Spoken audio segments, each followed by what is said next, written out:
আসসালামু আলাইকুম, সবাইকে স্বাগতম আবারও আমাদের চ্যানেলে। গত ভিডিওতে আমরা বিস্তারিতভাবে দেখেছিলাম অ্যান্টিবায়োটিক কী এবং কিভাবে কাজ করে। আজকের ভিডিওতে আমরা আরও এগিয়ে যাব এবং আলোচনা করব অ্যান্টিবায়োটিকের শ্রেণীবিভাগ, প্রতিটি ক্লাস কিভাবে কাজ করে এবং কোন রোগে কোন ধরনের অ্যান্টিবায়োটিক ব্যবহার করা হয়। এটি একটি গুরুত্বপূর্ণ বিষয়, বিশেষ করে মেডিকেল শিক্ষার্থী এবং সাধারণ দর্শকদের জন্য যারা স্বাস্থ্য ও ওষুধের জ্ঞান বাড়াতে চান। যদি আপনি প্রথমবার চ্যানেলটি দেখছেন, সাবস্ক্রাইব করুন এবং বেল আইকন প্রেস করুন যাতে সিরিজের পরবর্তী ভিডিওগুলো মিস না হয়। অনেক সময় রোগী ও শিক্ষার্থীরা বিভ্রান্ত হন। পেনিসিলিন, সেফালোস্পোরিন, ম্যাক্রোলাইড, টেট্রাসাইক্লিন এইসব কী এবং কখন ব্যবহার করা উচিত। আজকের ভিডিওতে আমরা এটি স্টেপ বাই স্টেপ ব্যাখ্যা করব। ভিডিওটি শেষ পর্যন্ত দেখুন, কারণ আমি প্রতিটি ক্লাসের কাজ, উদাহরণ এবং পার্শ্ব প্রতিক্রিয়া ব্যাখ্যা করব। এই ভিডিওটি দেখে আপনি সহজভাবে বুঝতে পারবেন কোন অ্যান্টিবায়োটিক কোন পরিস্থিতিতে কার্যকর। অ্যান্টিবায়োটিক বিভিন্ন শ্রেণীতে ভাগ করা হয় এবং প্রতিটি শ্রেণীর কার্যকারিতা, ব্যবহার, পার্শ্ব প্রতিক্রিয়া এবং সতর্কতা আলাদা। আজ আমরা বিস্তারিতভাবে জানব মূল 8টি শ্রেণী এবং কিভাবে এগুলো কাজ করে, কোন রোগে ব্যবহার হয় এবং কি কি সতর্কতা রাখতে হবে। 1. Penicillin class. পেনিসিলিন হলো প্রথম আবিষ্কৃত অ্যান্টিবায়োটিক এবং এটি ব্যাকটেরিয়ার সেল ওয়াল সিনথেসিস ব্লক করে। ব্যাকটেরিয়ার কোষ প্রাচীর তৈরি হতে না দিয়ে ব্যাকটেরিয়াকে ধ্বংস করা হয়। পেনিসিলিন ক্লাসের অ্যান্টিবায়োটিক সাধারণত অ্যামক্সিসিলিন এবং অ্যাম্পিসিলিন। ব্যবহারের ক্ষেত্রে পেনিসিলিন কার্যকর রেসপিরেটরি ইনফেকশন যেমন সাইনোসাইটিস, ব্রঙ্কাইটিস এবং কমিউনিটি অ্যাকোয়ার্ড নিউমোনিয়া, এছাড়া স্কিন ইনফেকশন যেমন সেলুলাইটিস, ইম্পেটিগো এবং ইয়ার ইনফেকশনে যেমন অটাইটিস মিডিয়া এর চিকিৎসায় এটি ব্যবহার হয়। পেনিসিলিন সাধারণত ফার্স্ট লাইন ট্রিটমেন্ট হিসেবে ব্যবহৃত হয়। পার্শ্ব প্রতিক্রিয়া লক্ষ্য রাখা জরুরি। সাধারণত অ্যালার্জি, হ্রাস দেখা দিতে পারে।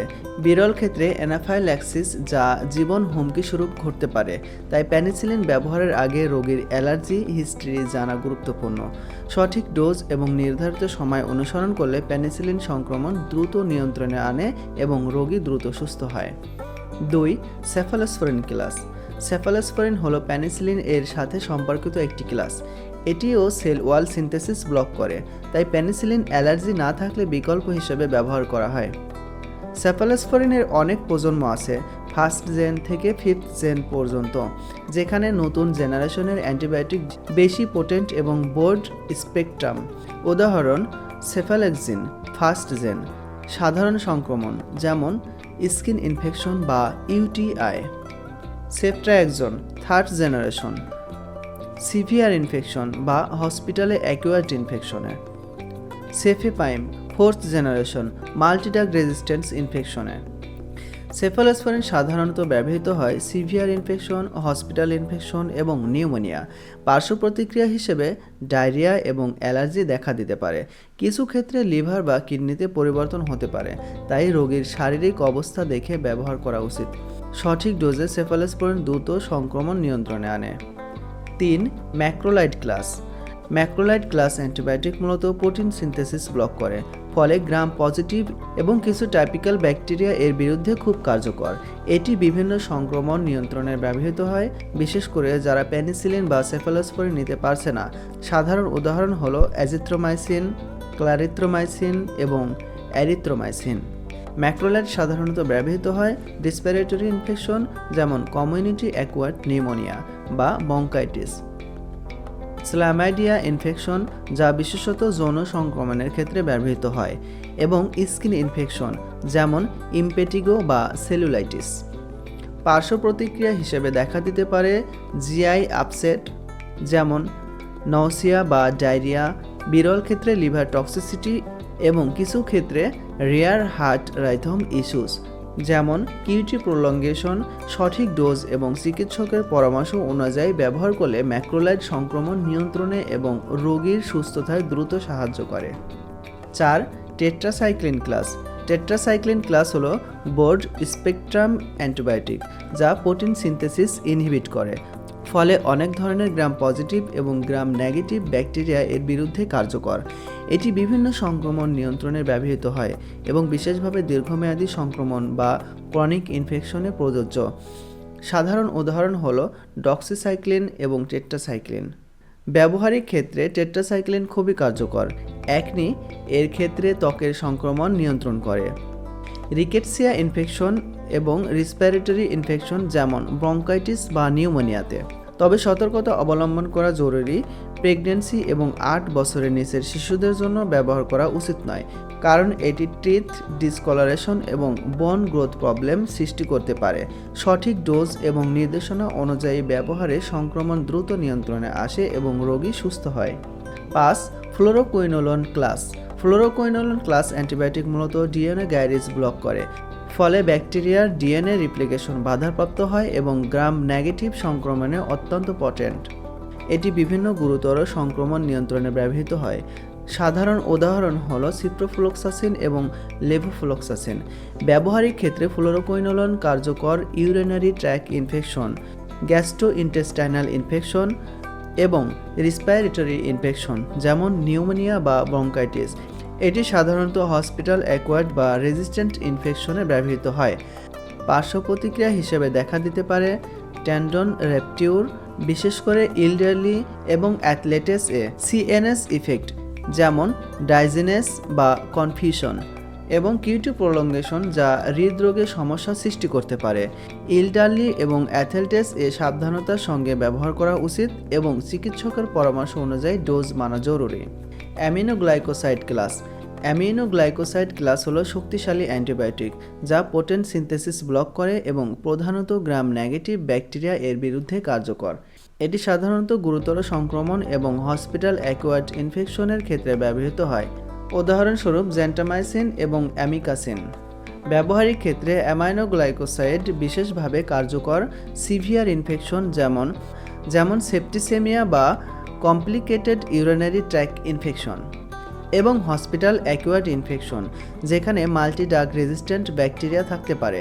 এটি ত্বরিত এবং কার্যকর সংক্রমণ নিয়ন্ত্রণ নিশ্চিত করে, তবে পার্শ্ব প্রতিক্রিয়া লক্ষ্য রাখা জরুরি। কিডনি টক্সিসিটি এবং ইয়ার টক্সিসিটি হতে পারে। বিশেষ করে কিডনির সমস্যাযুক্ত রোগীদের জন্য ডোজ অ্যাডজাস্টমেন্ট অপরিহার্য।